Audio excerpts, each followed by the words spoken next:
قەڵای شێروانە مۆرکی مێژووی و بەرخودان بۆمانەوە.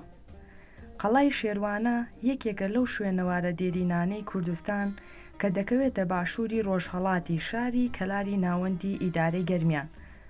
بەهۆی پاراستن و گرنگی پێدانی لەلایەن خەڵکی ناوچەکەوە تا ئێستا ماوەتەوە و ساڵانە هەزاران کەس بە مەبەستی زانینی مێژووەکەی و بینینی قەڵاکە سەردانی دەکەن.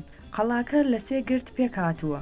گردی یەکەم زەمینیە کە کۆنترین گردیانە، گردی دووەم بەشی قادرمەکانیەتی و گردی سێمیش قەڵاکە خۆیەتی. ڕووبەری قەڵای شێروانە 400 مەتر چوارگۆشەیە، لە 24 ژوور پێکهاتووە. قاتی یەکەم و دووەمی لە کۆمەڵێک ژوور و ڕێڕەو پێکهاتووە. کراوە بە مۆزەخانە و چەندین تاق، ئاگردان و دووکەڵکێشی هەیە. قاتی سێیەم کە بە کڵاوەکەی ناسراوە شوێنی ئەدەبیات بووە. دەرگای قەڵاکەش تەنها دەرگایەکی دوولایە و لە 4 لای قەڵاکەدا شوێنی چاودێری هەیە.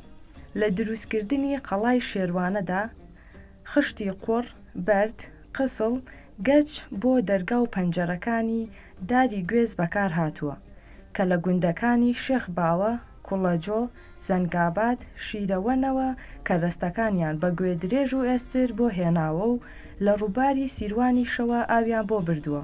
بەپێی زۆرێک لە سەرچاوە توێژینەوەکانی شارستانیەتی کورد و عەرەب و ئینگلیزەکان، قەڵای شێروانە لە نێوان ساڵانی 1866 بۆ 1874 لەلایەن محەممەد پاشای جافەوە دروست کراوە و ماوەی دروستکردنەکەشی 8 ساڵی خایاندووە.